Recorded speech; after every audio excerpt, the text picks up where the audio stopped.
I'm your ice cream man, baby. Stop me when I'm passing by. Okay, where's your drinks? I am, cheers, I'm loving my life.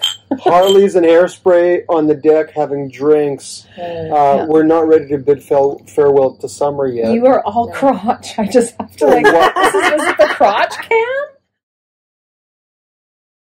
I'm back. We're back on the moral dilemma box. Okay, all right, here we go. All right. We're welcome to two. All right, ladies. Knees up, ladies, because we're back for another conversation with our beloved friend, Katherine. And, of course, Harleys and Hairspray. We see each other. We see ourselves. Okay, we got into this conversation about collaborating together and process. And we were talking about... So good. Go. Your writing process is so interesting to watch. And I was talking about, because so I worked with Katherine. This is now your third book we're working on together. And so I've watched your process. And I typically work with authors through a 5-draft process to get to polish, which you do.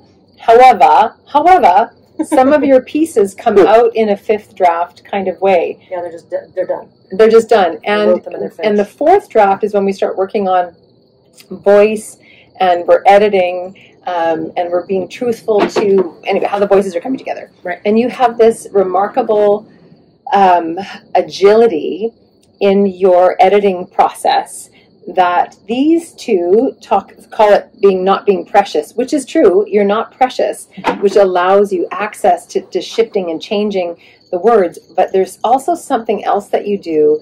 And yes, it's a skill to not be precious, but I don't think that's in your gifting. The gifting that you have has something to do, I was calling it like perfect pitch in music. It's like you have that internal ring of when a line is right. And you're not precious about getting there. And I was describing it as you have a commitment to completing, which a lot of writers don't have, which keeps them from finishing anything. You have a commitment to completing, and it's like because you're committed to completing, you will explore your way to completion, which is so cool. Now, what I wanted to kind of pick apart was you were saying that one of the things that you love about Katherine is that she's not precious. Correct. And we were kind of playing in this place of, because fine lives over here, you can do, oh, that's fine, we'll just put that here, and then you move on. There was something I wanted to it's interesting because you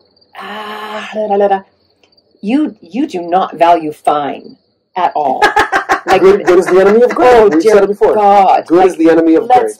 There's a part of me going, I wonder if she even likes this bourbon. Like, come on. Like, you have exquisite taste, and your writing has that. So I truly think that you have this magic combo of, you don't settle for fine ever. And yet perfection, will kill everything. But I don't know what it is. Is it truthfulness? Like, what is your period at the end of the sentence when you're like, okay, now I can move on? What is it for you? It just is right. It just is right. So tell me more about that for you. Because I know that about her. I know it is. Right. It's right. No, hold on. And it may not be perfect, but it's honest. It's right. Yeah, well, so tell what What is right? Mean so to the her. Difference between perfect and right. Like, a moment can be right, but it doesn't have to. Oh God, how do I explain this? It's so cool. How do you explain it? I don't know. For you, I don't know. It's like a gong going off. When it's right, it's just right. It's like I rest. It's like the button on the end of something. It's just a fit. It's just like everything goes like tumblers falling into place, or like the last piece in a jigsaw puzzle where you're just like, click. All right, we're done now. So I'm curious. So it's like a click or a gong or like a ring of. It's just true. It's just true. It's done. So I'm curious for you, because this is the process question. But people watching this, some of you may get this and have this already. Like, oh, I know what she's talking about. Others of you might be like, what the hell does she mean? And so I'm curious for you, how, or Maybe it might be when you first started to notice in your own process when things are right. Like, how long have you been living with this understanding of, ooh, that's right? My whole life, a long time. I mean, actually, the first time I could think about it when I was like 17, 16 or 17, or my parents would go away to travel, and I would throw dinner parties. And so one of my great pleasures is setting the table with the china and the silverware and the napkins and the crystal, and everything is just right. All the forks are like 1 inch off the table, like with the the Downton Abbey thing where they come and they measure like where all the and it's just like perfect. Like you just know it's right. It's just right. It's the right thing. And you have the right like in a meal, you've got the right arc. You've got the right arc for the flavors. You've got the way things go together in your clothing. Like you've got the right, and it doesn't have to match, but it has to go. As demonstrated by all of us like tonight. Today. That's right. We are all so right. Okay, so this is here's a great example. Not perfect, but so right. You can be right and not perfect. So this is right. We've got beautiful crystal. We've got nice bourbon. But we're dressed like shit right now because we're working on something. My hair I don't even have any fucking makeup on. Like, what the hell? My but story, it's right, exactly. But it's right. But it's not perfect. If we needed to make it perfect, we'd be like, okay, we got to put our makeup on. We got to make sure we're dressed. Got to make sure the angle is perfect. It's not perfect, but we're making it work. But it's right. Right is the moment. Perfect is the apex. Maybe. So I have a different dilemma. It's like perfectly imperfect, Right. Perfect. Right. I have a different dilemma because I can write a song. I can compose a song and it'll sound right. And then I second guess myself because I think, but is it inventive? Is it doing anything new? So, for example, in the song that we were working on, I didn't tell you this, but full disclosure now on video, in the song that we were working on, it used the same progression as U2 With or Without You, or Faithfully, or the Titanic theme, or a million, all the Journey songs, and I had to tweak the inversions a little so it didn't sound quite generic. And so my big question is, this progression sounds so right, but do I really have to use this? But it sounds so right. Yeah. But it's not my perfect choice because I'm not being inventive. So even when things are right, you end up second-guessing yourself to see if you can get it closer to perfect and further away from right. There's some sort of gap. Well, perfect isn't necessarily better than right, but right leaves room for questioning in me. Well, I was just going to say, if you're looking for innovation, though, that's a different thing. If something has to be innovative to be perfect for you, then that's different.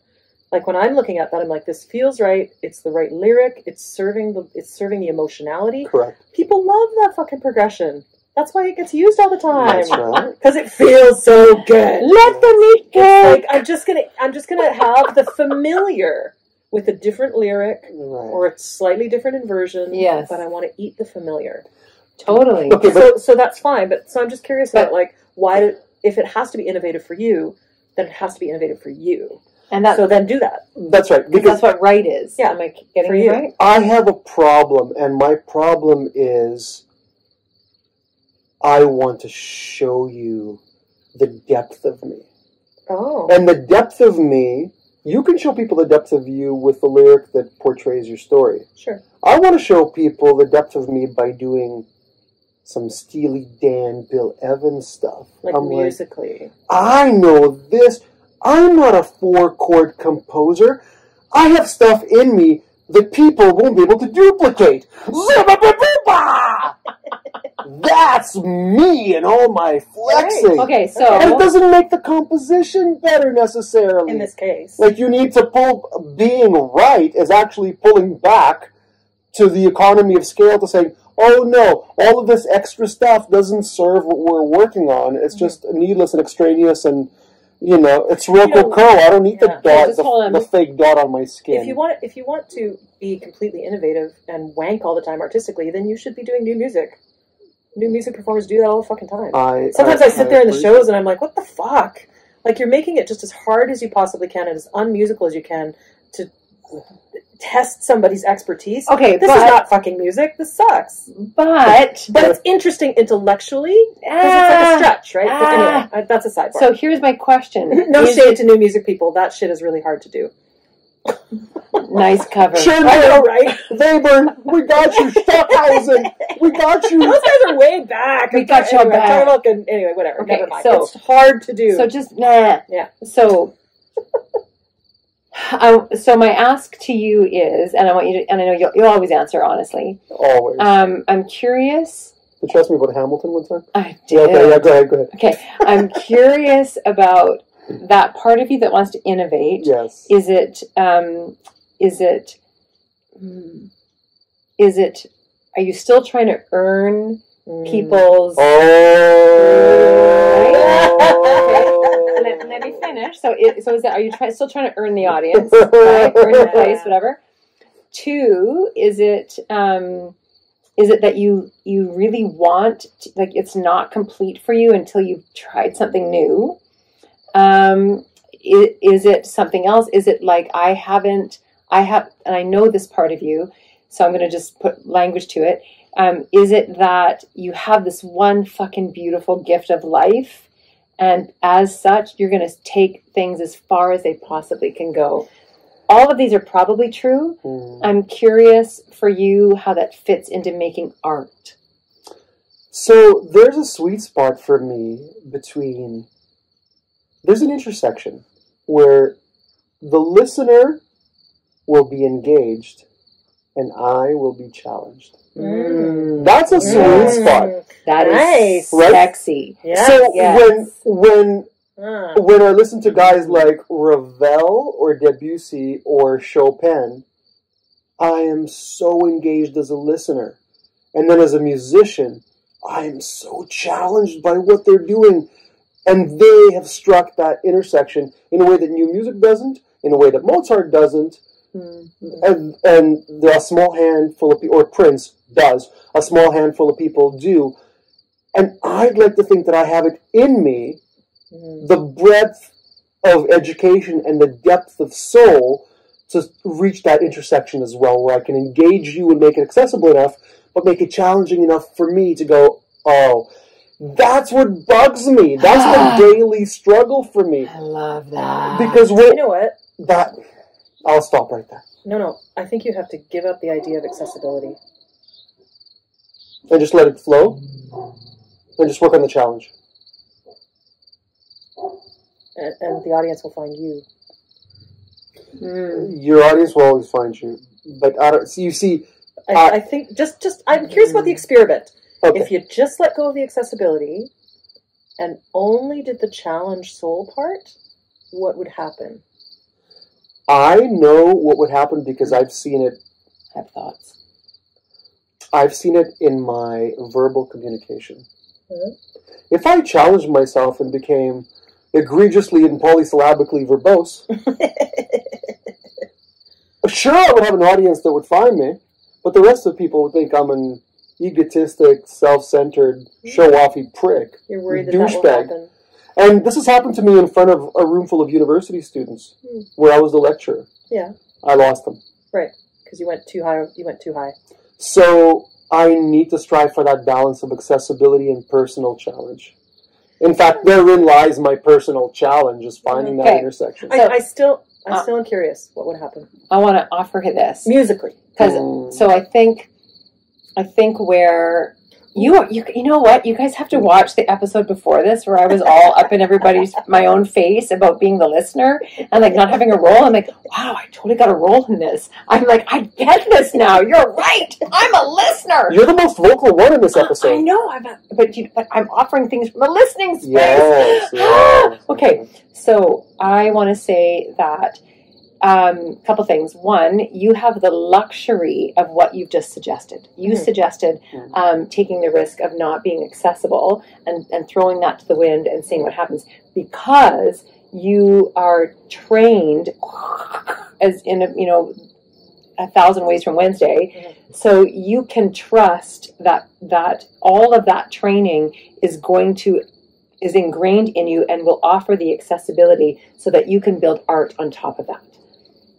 No. Beautiful point. Right. Now, someone who doesn't have that, it's too hard. they can still go and chase their authentic voice and do new music it up and all of that. And somebody may follow them and somebody may not. But you have accessibility already because of the skill of your skill set. That's like my book launch. Yes.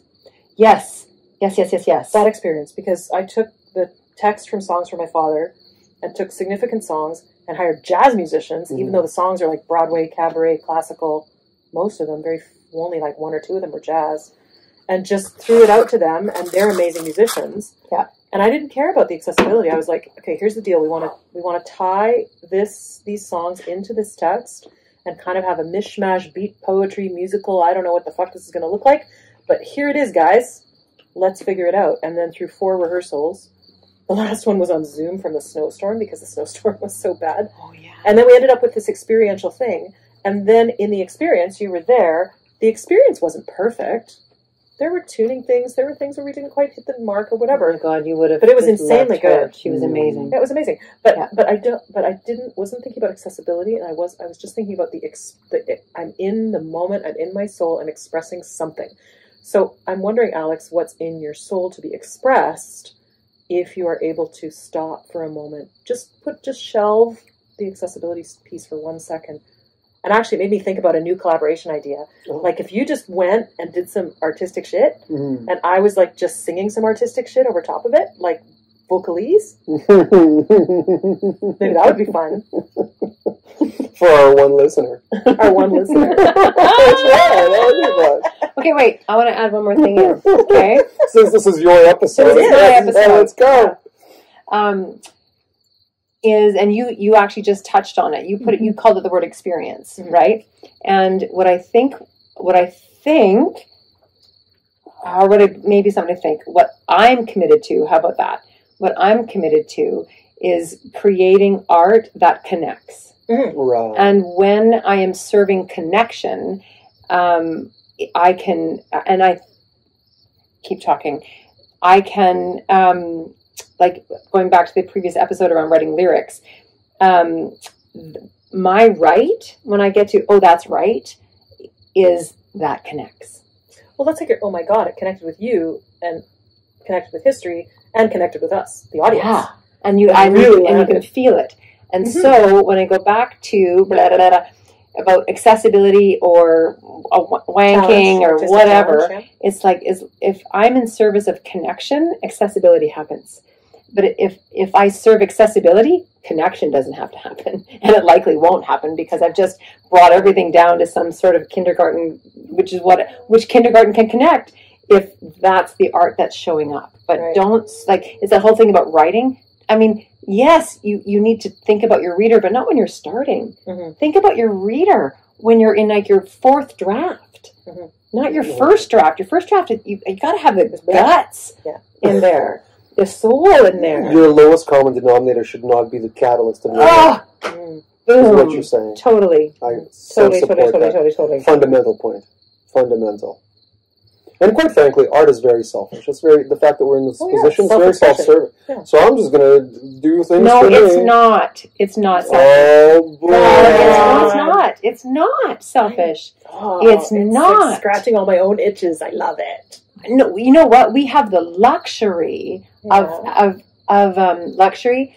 No, we have been gifted with a thing we love to do that nourishes us too. It just happens to be art, but it is not selfish.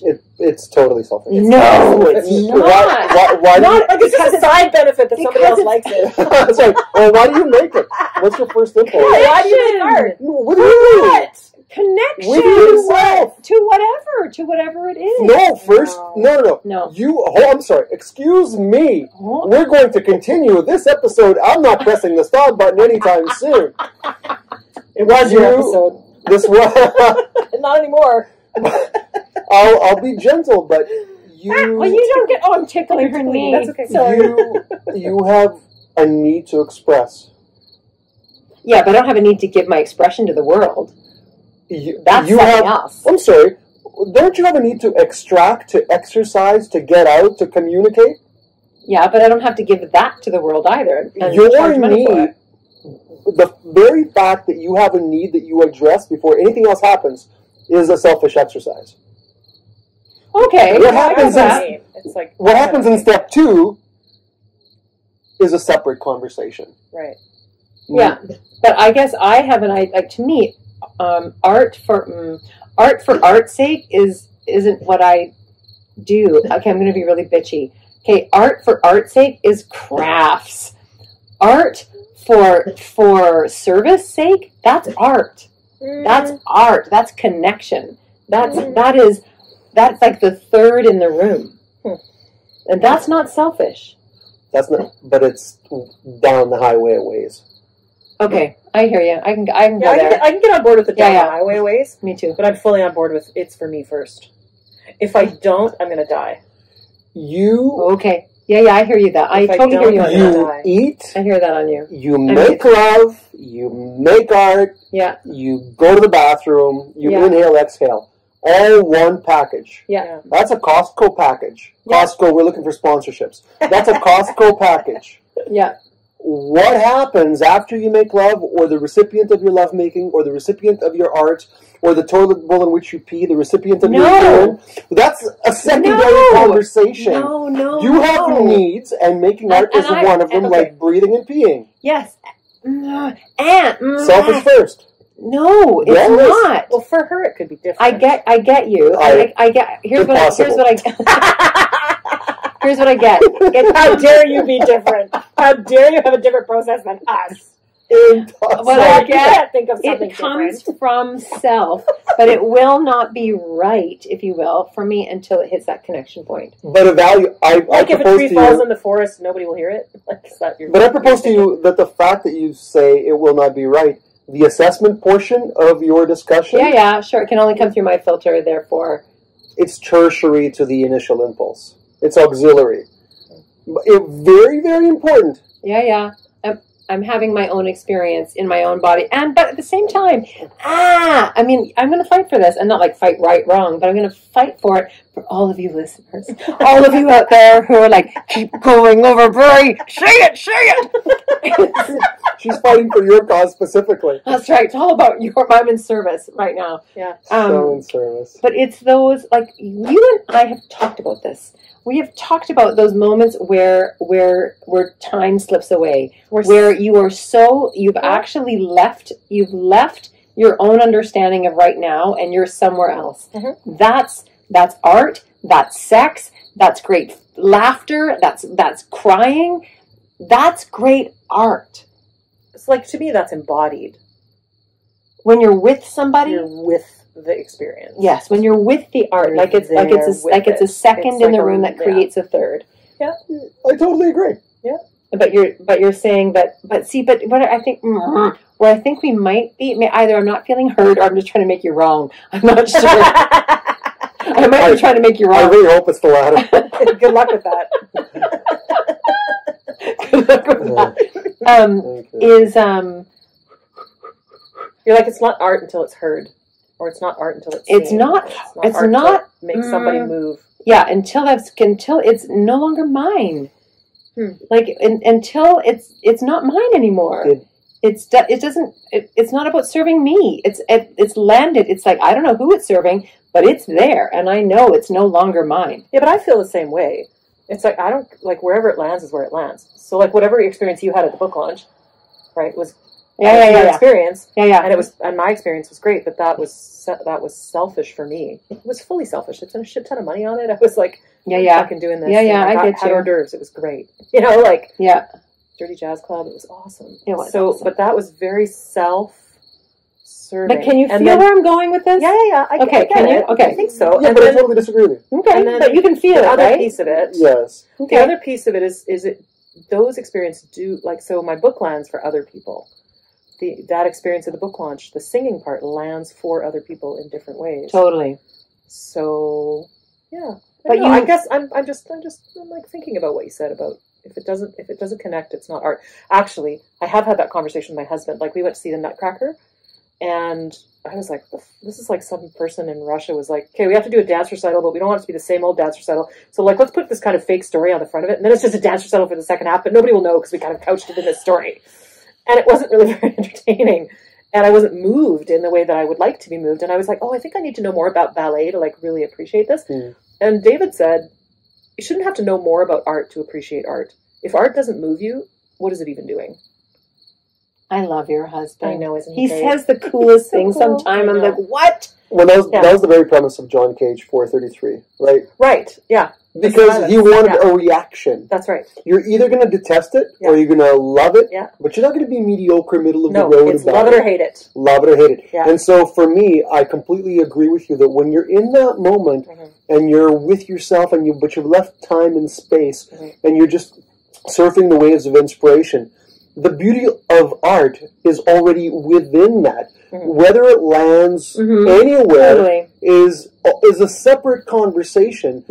The sun is art is. Where the rays of the sun land and the effects of those rays of sun, whether it's a sunburn or a growing tree, that's a secondary conversation. It is. The art's value is existential, not interpretive. The core value is existential, that it is, that it moves, that it inspires.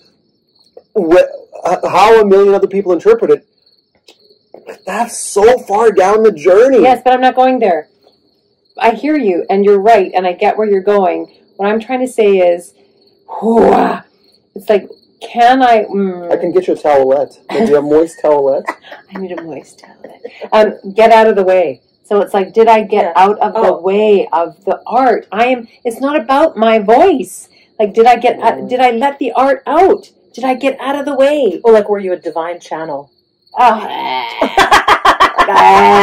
going to have to press the stop button on the recording right about now. The divine channel thing. I'm so over the divine channel thing. Right? It's like, no, I love that. Anyway, it's beautiful. I know, but I'm sorry, I'm teasing. But a lot of people use it and they're still in the way. They're like, oh, now I have to be a divine channel. It's like, fuck off. Just get out of the way. Yeah. Let the art speak. Right, but it's very whether scary they think it's people, art or not art, just, you're right, I hear you. It is scary, but that to me is what I'm trying to get at about it not being selfish. Get out of the way and let the art speak. Oh, so maybe you mean it's like egoless. Sure, that's another way to look at it. Sure. To because selfish to me is like it's serving a need for me. But egoless, I'm just going to let it be, like I'm not going to be precious about what I'm doing. Yeah, I think that's great. Okay. Maybe I used the wrong turn of phrase. Because to me, selfish is you have a need to make it before it even lands anywhere. Yeah. Right. I need it. That's right. Yeah. But the ego need not be tied into it. It's just I'm hungry. Nice. Being hungry has no ego. You're just hungry. Yeah, nice. Right? You're just sleepy. Yeah. So I have a need to make art. And so, the selfishness could be misconstrued. So thanks for making that tone a little more precise. You're welcome. I was just spewing. And beyond this incredible conversation... That was a lot! Can we say we crossed the finish line on that one? Well, yes, but I just want to raise the toast we agree. Not just this conversation, but the power of the creative woman. It's one thing to be... I don't even want to put you guys in a box, but the fact that I, as the weaker gender, clearly, am feeling the full might and force of woman. Creative woman times 2.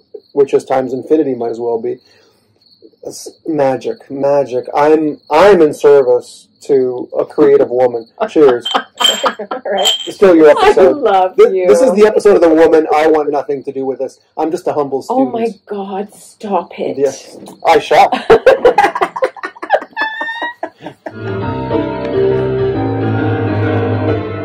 All the flavors are guaranteed to satisfy.